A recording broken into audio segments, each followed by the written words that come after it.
Hello, and welcome to another episode of Bronco Battalion's Questions of the Week. I'm your Scholarship and Enrollment Officer, Billy Clayton, and this week I brought along some guests.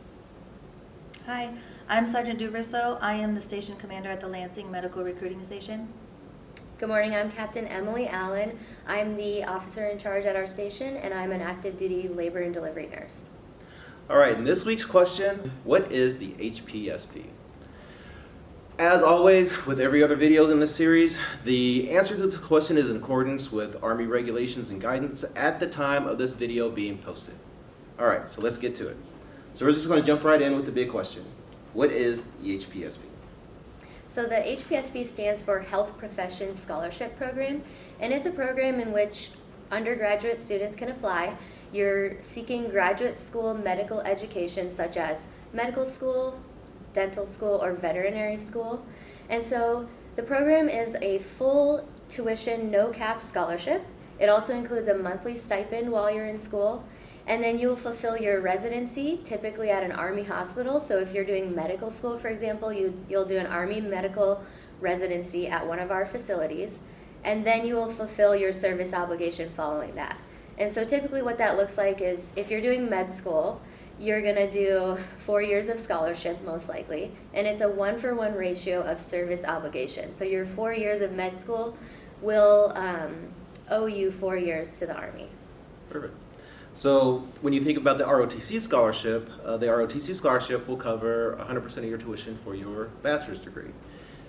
If you're going on to that professional degree, the HPSP can actually cover 100% of your tuition for your professional degree. Pays way more than the ROTC scholarship does. All right, so when we're talking about those degrees, what professional degrees are in demand? What are you guys actually looking for? Okay, right now what we're looking for are those students that are applying for med school or dental school and veterinarian school. Primarily right now, med school is top on the list. Nice. Are there any degrees or pathways that are kind of, let's say, overstreamed, they're not really in demand? Yeah, mostly those PAs. People going to PA school, we get those within the Army ranks already. We have a program for that. And nurses especially. A lot of our nurses are coming from the ROTC programs, and so we're not looking for them outside of that. Okay. I heard it only takes a little bit extra to go from a PA to an MD. Is that true? Yeah, I would guess that's true. It's just 1 extra year. Yeah, so there you go. And you can get it paid for. All right, so next question. What actually makes a person competitive for this scholarship? For the scholarship, for med school, you would be competitive if you had at least a 500 on your MCAT. And there are some requirements for line scores, but there's waivers for all of that stuff as well. But as long as you're medically qualified, you have a 500 on your MCAT, and at least a 3.5 GPA. Those are the minimum requirements. Okay, so those are the minimum requirements. You have to at least have that in order to apply. Yes. Okay, perfect. And then, so how does being in an Army ROTC program, like the Bronco Battalion, helps you in getting your chances of receiving the HPSP? So a cadet is going to be one step ahead already because you have already committed to the Army. You are already familiar with the rigors and demands of being a soldier as well as being in your education at the same time. And so when you apply, you are going to be familiar with balancing those challenges. You will also flow smoothly from your undergraduate degree where you've already participated in ROTC to then focus on med school and then participate in an Army residency and follow on with your service obligation. So going from healthcare settings to the field as a soldier, you're going to be familiar and smooth within that transition and prepared.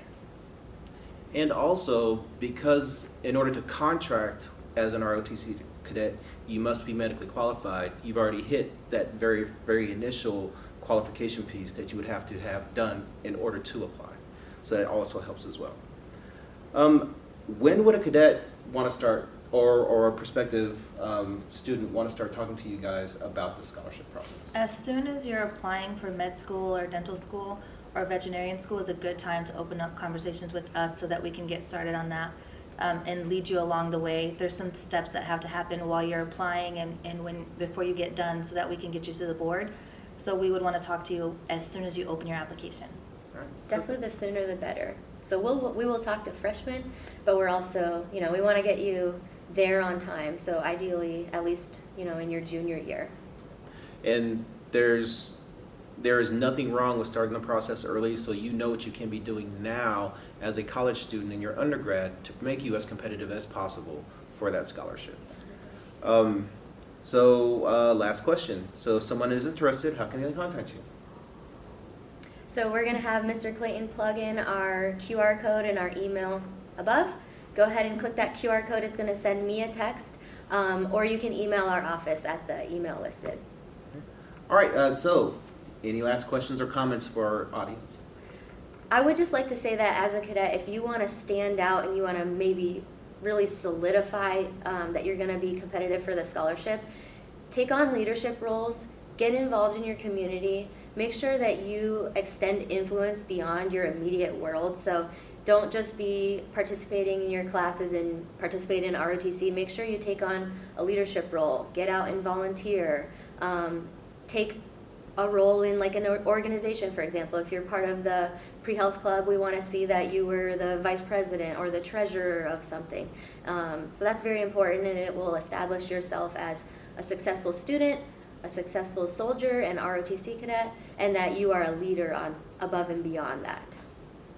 Because really what it's doing is the same thing that happens for the ROTC scholarship. They want to see how much stuff you were able to put on your plate, how well you were able to be that scholar, athlete, and leader, and still get the good grades and the good MCAT scores. So get out there and get to it. All right, so that's it. That's the end of our video for this week. That answered the question, what is the HPSP?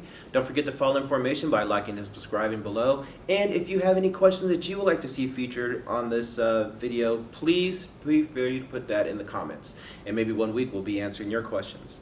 Thanks for joining us. And again, as always, Broncos lead the way. All the way.